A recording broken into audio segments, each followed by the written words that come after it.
It's Corona time. I didn't mean to do that in sync. Corona time right now. I'll leave it playing for a bit. It's welcome to Cuppa With Chris. This is it's Corona time, as you can tell by the music. This is a COVID-19 special.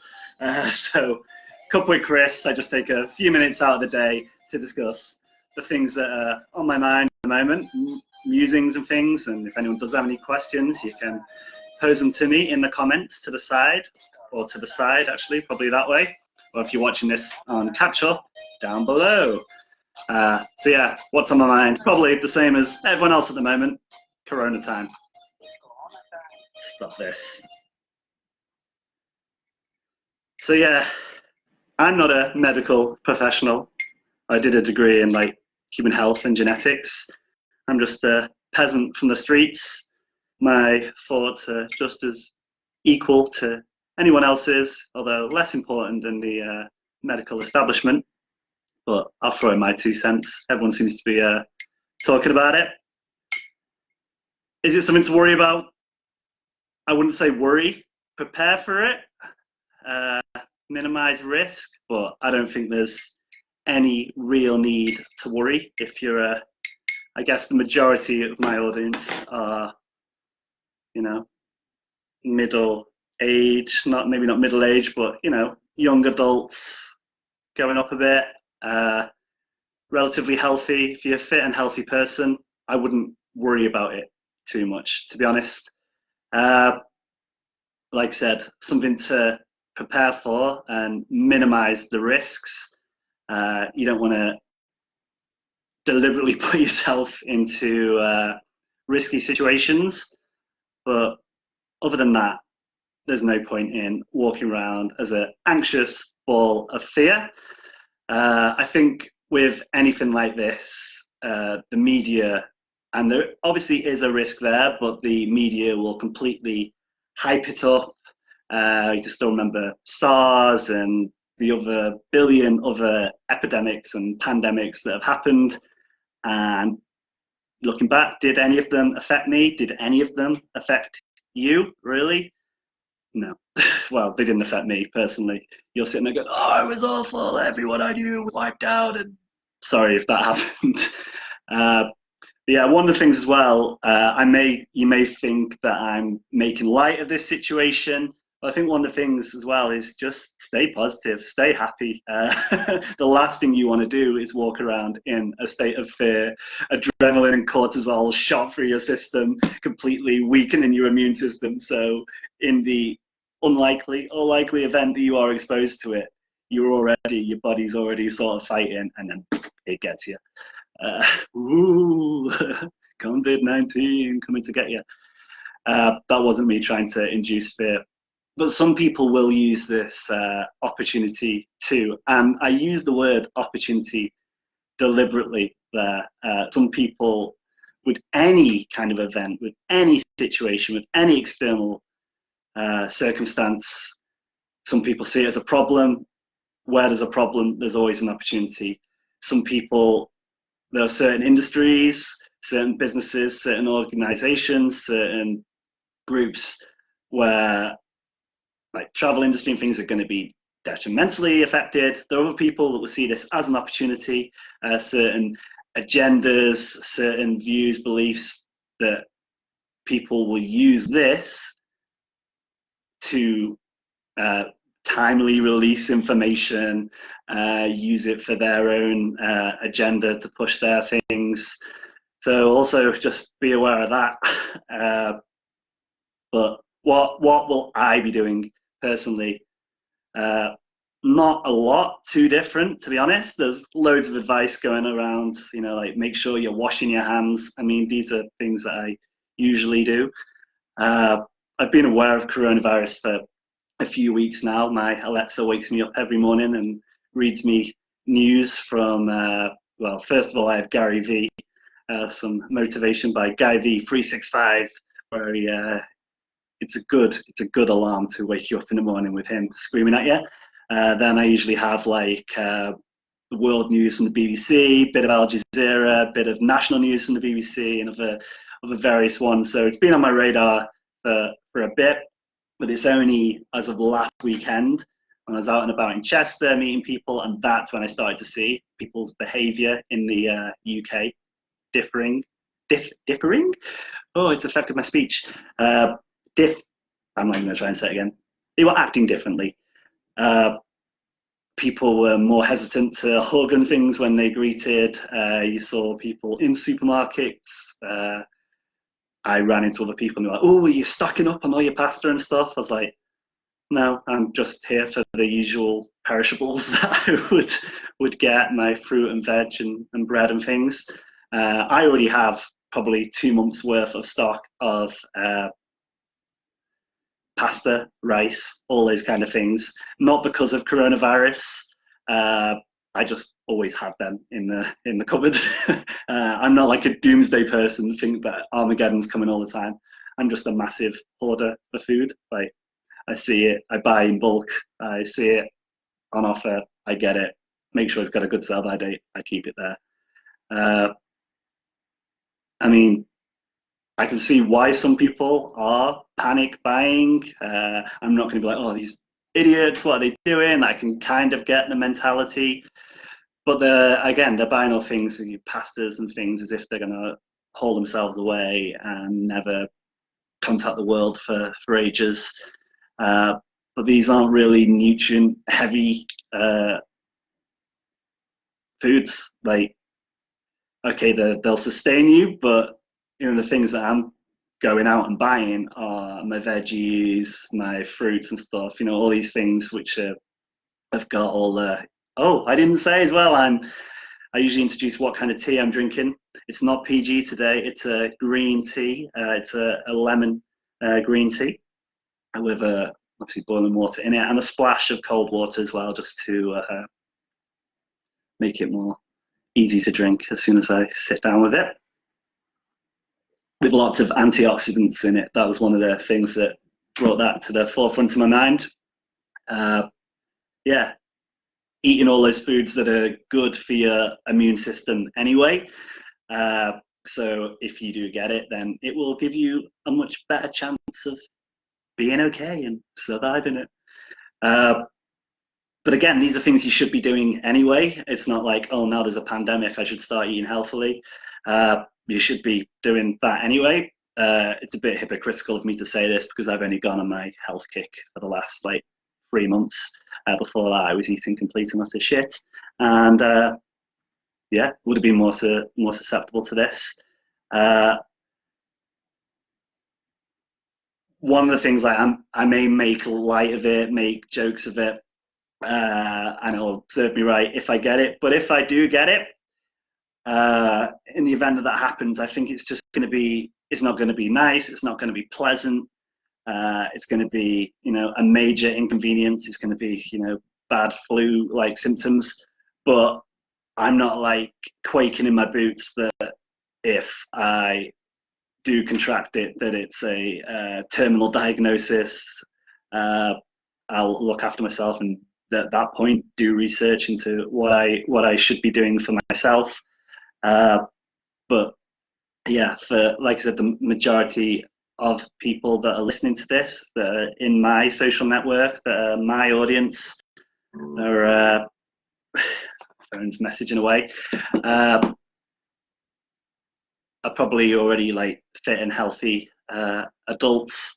Nothing to worry about. I understand some of you may have elderly relatives and young children. These are the people that are more at risk. People with pre-existing health conditions, because if they do get it, then their body systems aren't going to be optimum for fighting it. But what we can do as individuals, again, is minimize the risk. Yesterday was the first time I even clicked on a link or read an article on coronavirus. So like I said, my Alexa's been telling me each morning what's going on, from when it first, the first occurrences were happening in China, and then, it's in Europe now. And I've sort of kept up with that. And then was it yesterday or 2 days ago, I saw that the headline that the first case was in Cheshire. Didn't really read on up on that at all, didn't click on that. But last night, somebody from swing dancing that I go to shared an article, and they said, this is a data-intensive, analytical article. So me being a bit of, saw that as like science porn. I was like, oh, brilliant! This is the one for me to read.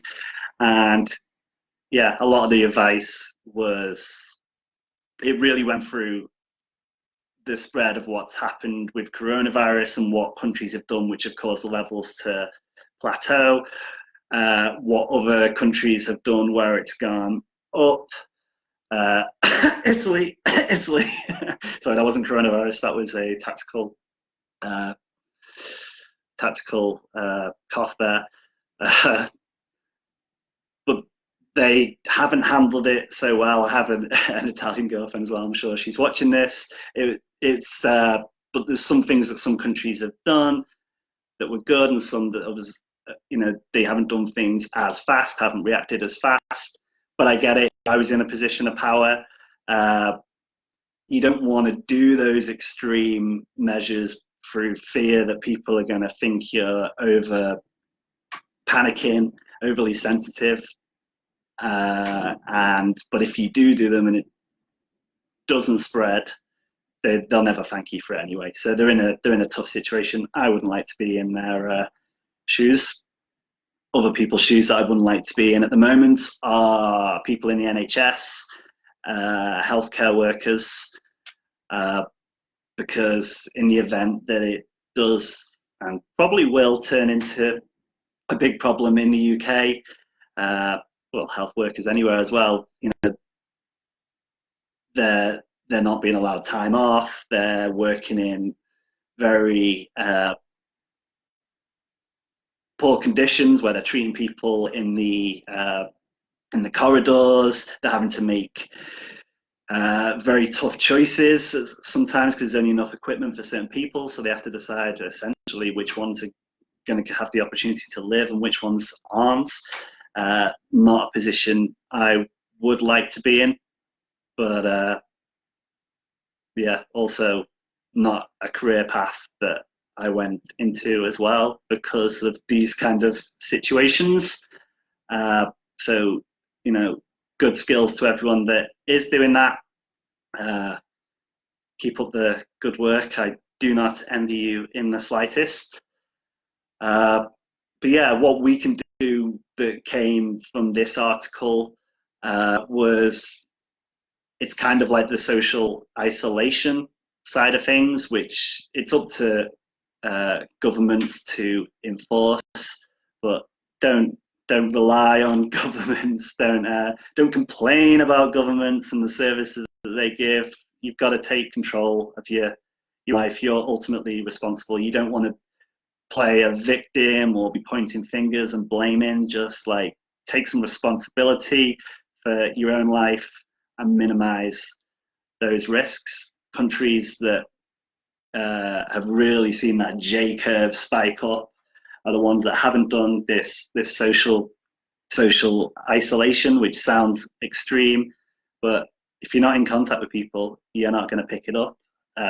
From the limited research that I've done on the coronavirus, I mean, it's like obviously each one has its own nuances and things, but any pandemic like this, we got science on our side now. This isn't like the Black Death where we're all stumbling around not knowing what it is that's killing everyone. Like, scientists are pretty smart.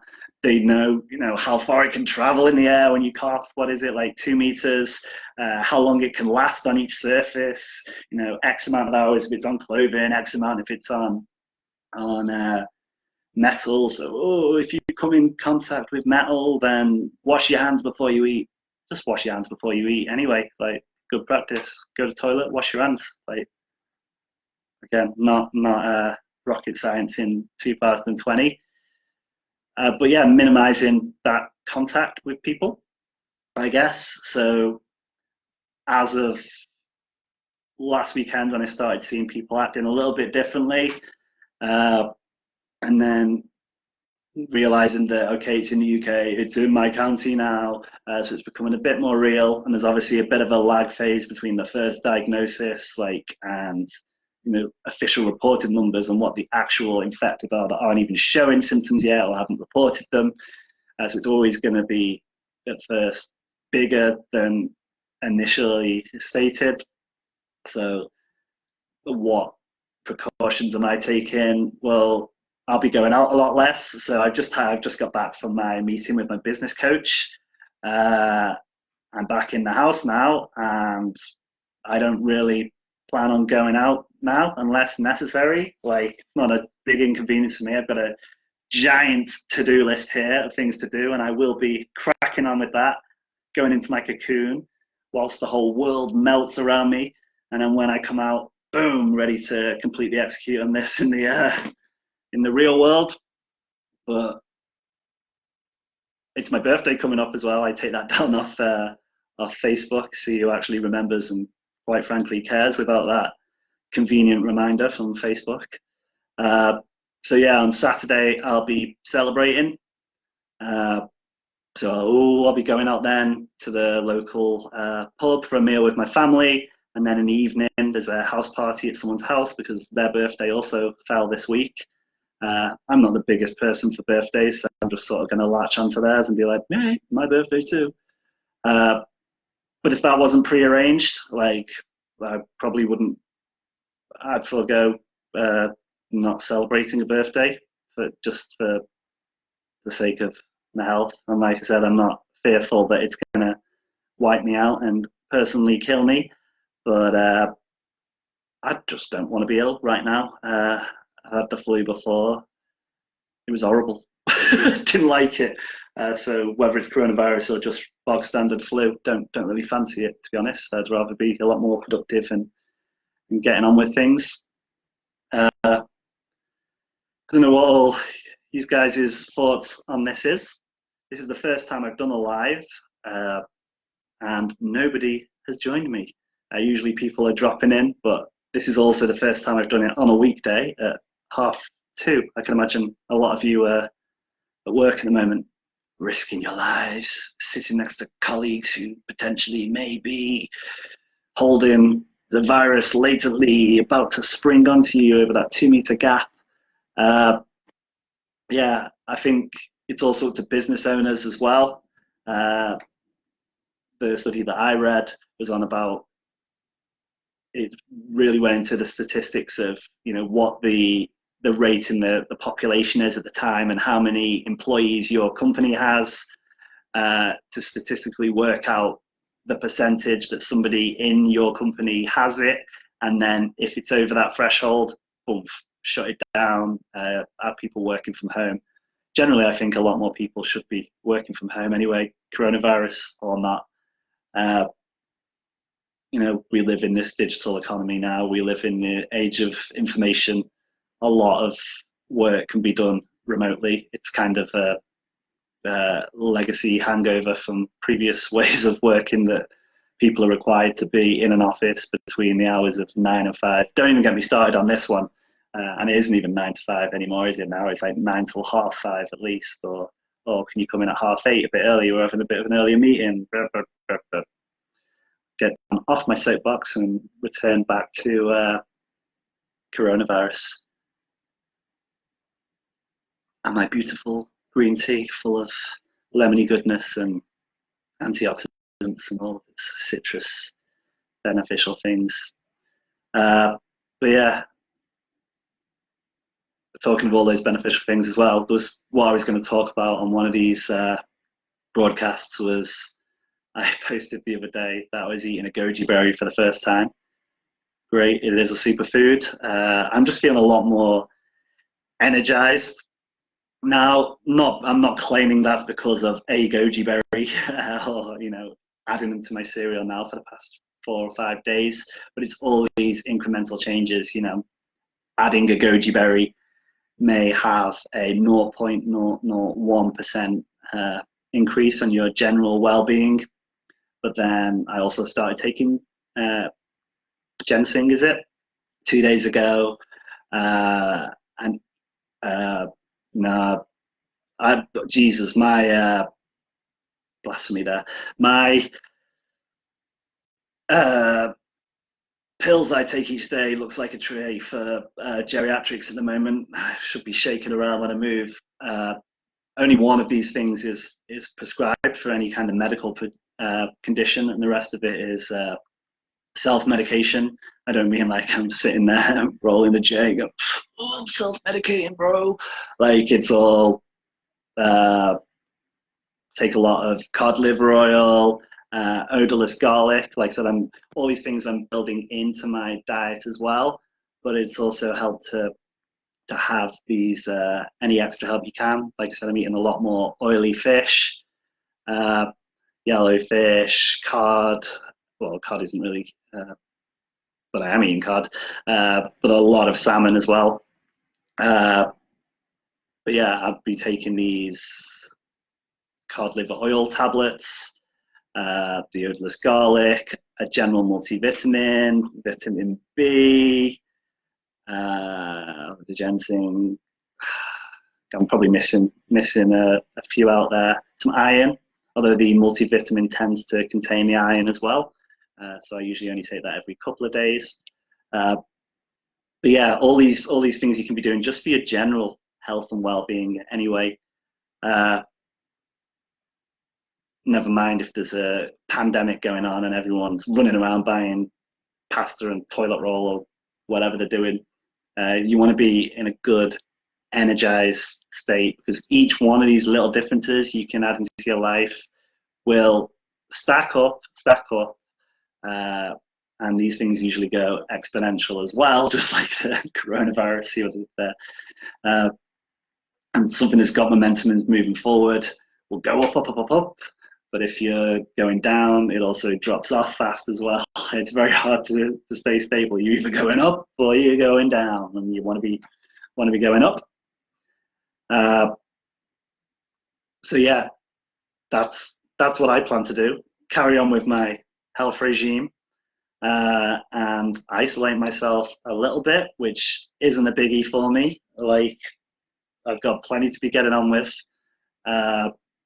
Minimizing meetings and events as much as I can, but also don't let it like completely ruin your life. Like, you want to be still happy, have this feel good endorphins going. You don't want to be in that state of fear, make you more susceptible to do things irrationally, to fall into other people's agendas and plans, make silly decisions, and ultimately lower your defenses for if you are exposed to coronavirus. And yeah, so maybe even make fun of it. What is it, that whole Harry Potter thing where you're supposed to bogger? I'm going to get a proper Harry Potter nerd get onto me in a minute, telling me exactly what they're called, but where you take your fear and you make light of it, which a lot of people are doing on TikTok. First of all, this is a bit disrespectful, but now I can see, like, it is quite funny. The coronavirus, I think the first person that uploaded the song was this Asian-y looking dude. Pardon me, it's not coronavirus. Also, stay hydrated. That will help to stop it from, basically, I've read, if you stay hydrated, which you should always be doing anyway, for a whole plethora of reasons, your physical health, also your mental health. We used to teach the kids at the summer school when I volunteered out in the South Pacific. Water is wisdom. One of Mr. James's philosophies there, but a lot of the advice is stuff that you would teach to primary school age children. Stay hydrated, wash your hands before you eat. It's all good common sense. But yeah, a lot of people are memeing on this, so there's various videos to this corona time. So this song is stuck in the head. You've got videos of people like dealing toilet roll on the streets, like a drug dealer going, oh, what do you want? I've got Andrex. People in taxi drivers with full-on tents in their cabs, taking the social isolation, but still getting on and making some money. Hamsters, even hamsters know to wash their hands. yeah, just remain positive and keep in good working order. And I know some people are getting in touch with me going, yeah, but it's not a bacterial thing. It's a virus. You know, your normal immune system won't, even if you've optimized that, viruses can still get you. Da, da, da, da, da. Yeah, but if the virus is going to lower your immune system and wipe out your white blood cells and things like that, then you're going to be more susceptible to the I'm now talking again, medical disclaimer. I'm talking out of my area of profession here. So I'm not even sure, as soon as I caught myself saying that, I'm not even sure if this virus does attack the white blood cells. From what I know, it's more of a lung infection and things like that. But if the virus is going to be affecting your regular body workings, possibly your immune system and things like that, you want to give it the best chance it's got. Like, you don't already want to be run down and fatigued because you haven't got the right vitamins and nutrients in you. You've got a poor immune system, and then you get coronavirus on top of that, because coronavirus may weaken you. It may be the regular illnesses which are going to make it a lot more worse and put you into the higher risk category. Also, another thing that I'll be doing, I'll be continuing to do my breathing exercises, which are great for your immune system. I think I'll film them at some point. It basically involves me breathing very, very deeply in and out 30 times. Like, right away in, release, all the way in, release. Do that like 30 times, then still I'm going all the way out, but I will go all the way out, and then you just hold it for 2 minutes. So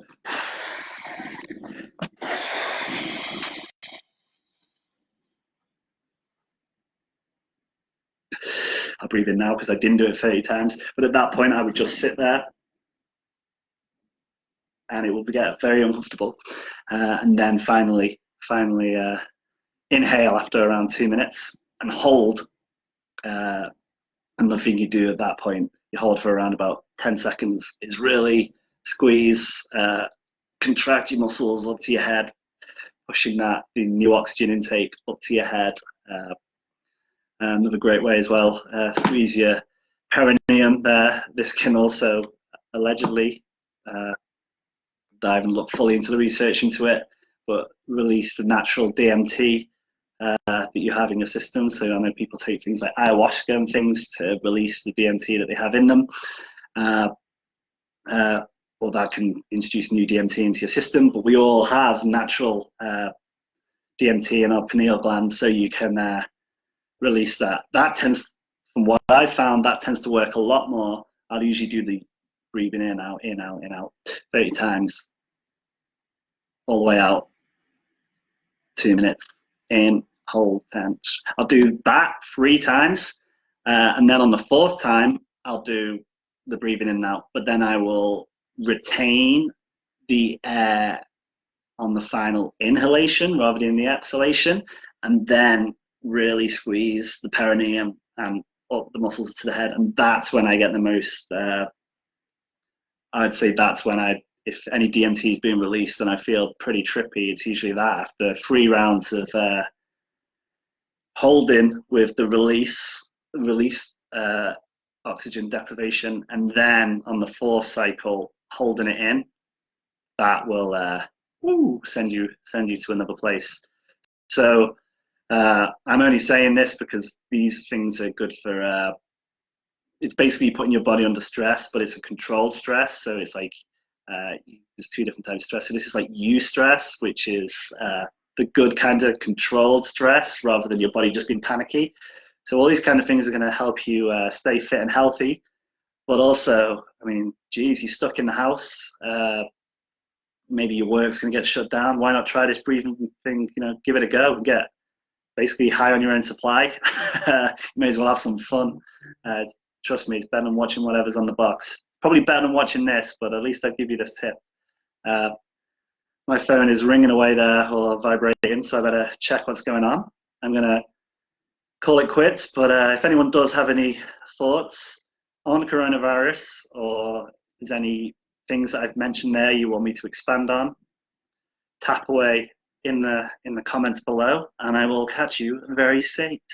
I almost went to say very soon, and then prepend that with stay safe, but it came out as just I'll see you very So yeah, see you soon. Stay safe. If anyone sneezes, get the hell out of Dodge, and yeah, see you soon, dude.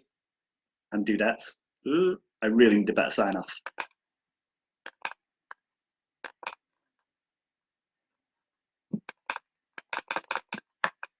Shit, I think my computer's got a virus. It's corona time for the computer. Could ever end these live streams? The last one happened like this as well. Do you want to end this live video? I sure do. That's why I clicked on it. As this fades out, maybe we should have some more corona time music. Come on! Oh, try on TikTok.